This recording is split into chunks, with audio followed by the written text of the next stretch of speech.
So Jaden Borders with another video, back with another video, and tonight we will be doing a reaction to the brand new video, and this one is from the film dealist. So, film dealie, what if Gru actually stole the moon? Let's see and find out what this will be about. This is the newest video. So, that got uploaded 2 days ago. So without further ado, make sure to like, comment, subscribe, tell us what you want us to act to next. Let's see and find out what this will be about. And also, hit that bell icon so you get notified whenever we upload and post on Jaden Borders, and sometimes go live on Jaden Borders. Go look at our videos, come back to this video, like and comment on all videos including this video. Also let it be known in the comments down below if you're new old. And that's no cap today then, but also without further ado, 3, 2, 1, let's see and find out what this will be about later. Gru and the minions would have destroyed the world. Yeah, that little plot from Despicable Me. If you tried this in real life, it wouldn't be cute or wholesome. It would be a crime so bad it would literally end life on this planet. How? That's kinda true, no cap. We are going to steal the Hello, Internet! Welcome to Film Theory, the show that has diabolical plans to rule the world. The first step in that evil plan? Subscribing to Film Theory. Like I just did. Could you help me out there? Cool, thanks, man. Listen, I know that you know the Minions. These dudes changed movies forever, whether we like it or not, and everyone knows about them. Whether you be a little kid who was genuinely excited for the new movies, someone who grew up with the franchise and gentle minioned with the boys, or a parent who sat through the movies with your kids only to find something that you actually enjoyed and later made Facebook posts with. Fun fact, one of my aunts actually has a minion noise as her text notification because of that, so anyway, there's a reason that these movies are so popular. Is it because the minions were basically genetically engineered in a lab to be appealing to children and sell merchandise? I mean, yeah, but also, the story for that very first Despicable Me movie was a lot of fun. It was both simple enough to be a really catchy hook for the film, while also providing enough actual character motivation to get the story to a satisfying place. If you don't remember, Gru, who longs to be a great supervillain, does what no other man has done before. He steals the moon, all just to one-up another up-and-comer named Vector. But And I stole my friend. how does he do it? Well, The rest of the plan is simple. I fly to the moon. I flew to my girlfriend's house. My name is Marie. Okay, I've I'm been a done. voiceover artist for the past few years. The range of well, The rest of the plan is simple. I fly to the moon. I shrink the moon. I grab the moon. I sit on the toilet. okay, well, scratch that last step and good plan. Gru creates some technology that shrinks the moon so he can steal it and bring it back to Earth. Seems pretty simple, right? What could possibly go wrong? Well, as it turns out, everything could go wrong. Yeah, honestly, everything about this plan is a big, bad, terrible idea. Like, would this actually even be a crime? If Gru wants to become the best supervillain, you would think that he'd actually want to do something villainous like breaking the law. And secondly, the science behind this is insane. And would it potentially doom the planet? I need answers. So today, I want to do two things here, loyal theorists. First, I want to find out, would stealing the moon actually even be a crime? Would this actually be something Gru could do as a big villainous move? Or is this just another weird I mean, it would probably be a crime to God. thing a guy with tons of time, resources, and minions can do with no repercussions? And two, should it be a crime? If Gru actually stole the moon like we saw in the movie, shrinking it down and bringing it to the planet, what would the fallout be here on Earth? Yeah, this one's a film theory classic, so grab your overalls and put on your goggles, loyal theorists. We're shooting for the moon on this one. Alright, so the first question I had when watching this is stealing the moon even a crime? Obviously, stealing is a crime, but whose jurisdiction is in space? space. It's like international waters, but with rockets, right? Well, no, that's not actually true. Believe it or not, but this sort of thing has come up before, and space laws fall under something that is known as the Outer Space Treaty, which was signed by 113 countries, including the United States. We actually talked about this in our theory about which Evil X from Scott Pilgrim is the evilest, but this spells out that space and all of the other planets and moons and asteroids and stuff are, quote, the province of all humankind. So, yeah, stealing the moon would absolutely break this treaty. First of all, the Outer Space Treaty says that everything done in space must be carried out for the benefit and interest of all countries. Gru's reasons for taking the moon are just to beat a fellow supervillain named Vector and prove that he's the superior bad guy. This isn't benefiting all people or all countries, it's only benefiting Gru. So, strike one. Second, by stealing the moon, Gru is claiming ownership over it. This goes directly against Article 2 of the treaty, which states that the moon is, quote, not subject to national appropriation by claim of sovereignty, by means of use or occupation, or by any other means. So, strike two. And finally, while we know that Gru is just trying to steal the moon to flex on Vector, that's not how the rest of the world's going to see it. They'll have no idea what's going on. Gru might try to ransom it, or destroy the moon, or sell it to the highest bidder. Regardless of what they think will happen, Gru's actions violate Article 4, which states that all celestial bodies must be used for peaceful purposes. Strike three, you're out, Gru. Now, some of you are probably really smart and thinking, hey, doesn't this treaty only apply to nations, not individuals like Gru? And I actually had the same thought, so great catch. You guys are truly theorists. But thankfully, we aren't the only people who have thought about this. See, back in the 80s, a man named Dennis Hope saw this same loophole and created the Lunar Embassy, and he started selling plots of land on the moon for profit because of it. Man, people really suck sometimes. Well, when the president of the International Institute of Space Law, a real thing that actually exists, discovered this, he clarified that Mr. Hope was wrong and the treaty did also apply to individuals. But what would actually happen to Gru? What charges would be brought up and who would he answer to? Well, it's unclear. Like, the Outer Space Treaty doesn't have an obvious system for charging private individuals if they break it. Most likely, under Article 4, it would be Gru's home country that would be responsible for Gru's actions, which means that the US would suddenly have to answer to the world why some random dude from the Albuquerque suburbs has kidnapped the moon. But of course, because this is such an insane situation, no one's ever really been charged with crimes like this. Even Dennis Hope was more or less given a slap on the wrist instead of a real prison sentence. At the very least, though, I expect Gru would be prosecuted under U.S. federal laws, including unauthorized space activity, theft, and conversion of government property. But honestly, any criminal punishment would be the least of Gru's problems in this situation. Because, given what we see in the movie, there probably wouldn't be anyone left to actually charge him with a crime. In the actual movie, when Gru shrinks the moon, it's like all of a sudden its gravity just disappears. But that just wouldn't happen. It's physically impossible for that to happen, actually. See, mass can't be created or destroyed. It can be converted into energy, but that's not what we see happen here. If that were to happen, we'd basically see like a giant explosion or something. No, how much mass something has actually has nothing to do with how big it is. That's why something that's made of metal that's small can be heavier than a balloon that's much bigger. It's got more mass, it's more dense. We actually covered this ages ago in a theory about how Ant-Man is actually Marvel's deadliest hero. Fun fact, Baby Lee wrote that script way back in the day. Man, how much I've grown. Anyway, the thing that we learned from that episode was that when we see things shrink, like here in Despicable Me, it's more like its atoms are getting closer together than them actually getting smaller. All of the mass from the moon is still there, just shrunken down to the size of what looks like a softball before it's brought back to Earth. The moon has a mass of about, this much. I don't really want to read that out loud, numbers are hard, which is just about 1.2% of the mass of Earth. So again, just to lay this out and make it super clear, I mean, yeah, numbers can be hard at times.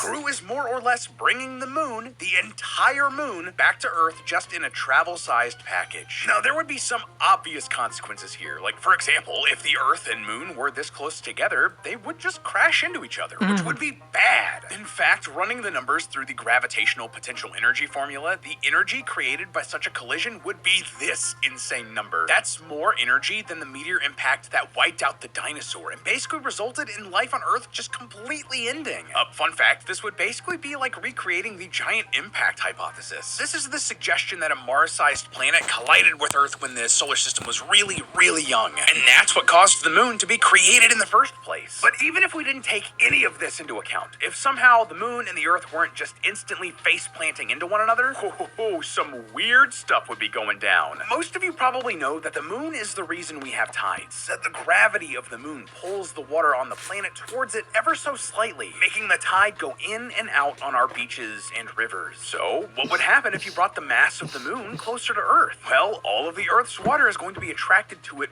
way more. The tides would be much larger, much quicker, and much stronger. Almost like a big tidal wave getting pulled towards the moon, which would cause massive damage and potential loss of life. But here's the thing. Water isn't the only thing that has tides. See, the moon is also responsible for something called terrestrial tide. Basically, just like water, the gravitational pull of the moon also causes the Earth's crust to rise and fall up to 21 inches or 55 centimeters every day. When that's spread out across a big area like the entire Earth, that's not actually that much. But remember, that's because the moon is so far away. If it were much closer, the terrestrial tide would also be much stronger, concentrated on a much smaller spot. The crust beneath and around the shrunken moon would be pulled upward with it with some seriously powerful forces, causing fractures, earthquakes, and fissures. On top of that, the moon's gravity also helps keep the Earth's rotation consistent. It actually slows down how fast the Earth spins thanks to something called tidal braking. Without the moon exactly where it is, days would become shorter and more chaotic. Or, if we take into account that all of that mass is actually much closer, the days may cease entirely.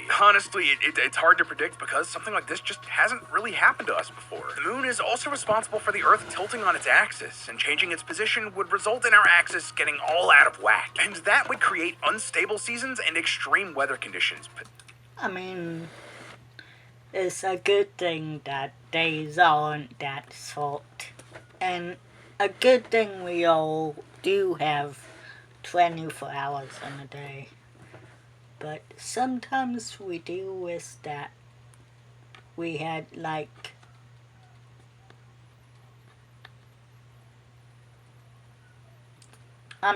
sometimes time goes a little too fast, okay? Okay. Potentially leading to an ice age. Now, all of that would make for a terrible, horrible, no good, very bad day, but that isn't actually the worst of it, or the most interesting in my opinion. And to talk about the worst of it, we need to talk about something else related to gravity: surface gravity. Surface gravity is how strong the pull of gravity is on the surface of an object, and this is dictated by a couple of things. Most importantly, how massive the object is, and how large that object is. So let's give an example here. I won't bore you with the math or the equations, but Earth has a surface gravity of 9.8 meters per second squared. That is how strong the pull of gravity feels based on how much stuff is in the Earth and how big it is. The moon, at its normal size, has a surface gravity of 1.62 meters per second squared. That's about a sixth of what the Earth is. This is why all the videos you see of astronauts on the moon look like they weigh less. They basically did. But if you were to shrink all of the moon's mass into that area the size of a softball, despite having less mass than Earth, its surface gravity would be insanely high. If you plug the numbers into that equation from earlier, the surface gravity of this super dense softball moon would be this crazy number. I know this probably means nothing to you, but that's roughly 1.3 trillion times stronger than the moon's usual surface gravity. Now, honestly, we're getting to the point where these numbers are getting so big that they're basically meaningless. But if you brought that back to Earth, I cannot begin to tell you how catastrophic that would be. That much surface gravity would overwhelm the Earth's local gravity, and before the Earth and the softball moon crashed into each other, everything within the nearby area, maybe even miles away, like rocks or people or cars or even the air, all of it would be pulled in towards this itty-bitty moon. I actually did wonder if something so dense and so small would become a black hole, but according to NASA, the moon would have to be the size of a grain of sand to do that. Well, a good thing that isn't really happening. Or is it? Regardless, this would still be crazy and destroy the world. All because Gru just wanted to beat Vector. Not the best evil plan if you want to, survive. Now, all that Yeah. being said, I want to give Gru some credit here for stealing the moon. Like, truly, I do. I respect how far he went just to be petty against his new arch nemesis. This is like a Kendrick Lamar diss track level of hate. So let's play a little bit of an imagination game here. It doesn't really seem like Gru has any ulterior motive for stealing the moon in the movie, but what if he did? What if, somehow, Gru defies the laws of physics, doesn't kill himself or destroy the world, and just has the moon? What could he do with it next? What's the play? Well, one thing he may try to do, or at least where my mind went, well, he could try to extract some valuable materials from the moon to sell it. See, the moon... I discovered a really useful app for learning to Or read. make his it own includes planet. plenty of free activities and practice tests. It's great for kids, and it's even useful for Or at least where my mind went? Well, he could try to extract some valuable materials from the moon to sell it. See, the moon contains a lot of valuable minerals and elements that we use in our everyday life for a ton of goods and products. Stuff like platinum, iron, and titanium. These materials are currently relatively expensive to get a hold of, mostly due to their rarity, with some mining businesses spending between 1 and 3 years exploring to even find deposits underground. And that's before they even get to the materials, get them out of the ground, and process them into a state where they can be sold. Though it's unlikely that the Earth would ever completely run out of these sorts of minerals, there is a possible future where actually finding and getting to those materials is just either way too expensive or too destructive that we just don't do it. This is actually why a lot of companies today are looking really far ahead and thinking about ways to mine these materials from asteroids,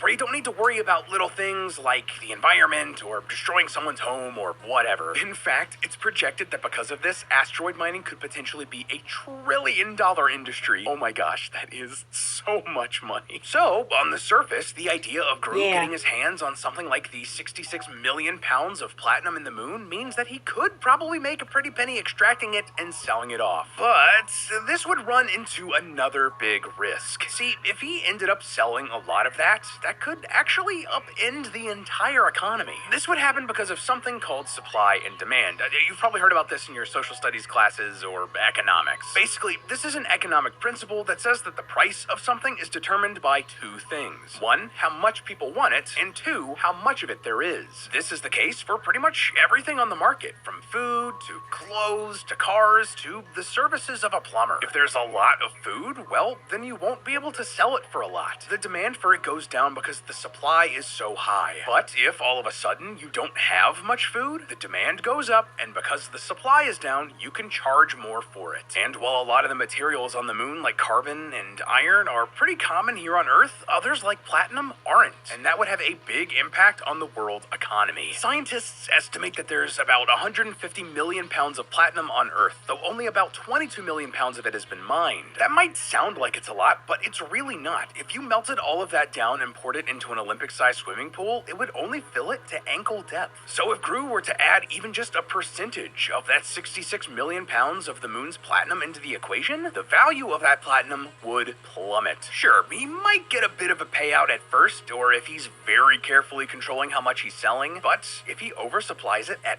all, that would destabilize the price and destroy the countries and companies that rely on mining it to support their citizens and employees. So whether it be from a legal perspective, the risk of destroying the world, or tanking the world economy, Gru stealing the moon is just an all-around terrible idea and would leave huge portions of the world in shambles or in complete ruin. Yeah, turns out that the plot from this cartoon movie with talking Tic Tacs just might have been a bit dumb, huh? It's good in the movies, though. It makes the movies good, but not in real life. But hey, that's just a theory. A film theory. And cut. Up next on Film Theory, the Minions aren't dumb. Son, it's time to face it. Your football career is over. We're here on the grandest stage in American sports, Kirk, and for Well, that was nice. That was a nice video. I mean, hey, I like this. Gonna react to more videos and make more content for you guys. So yeah, sorry about that break.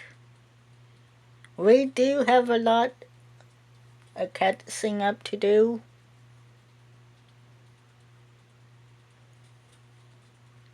But it was kinda nice to take a vacation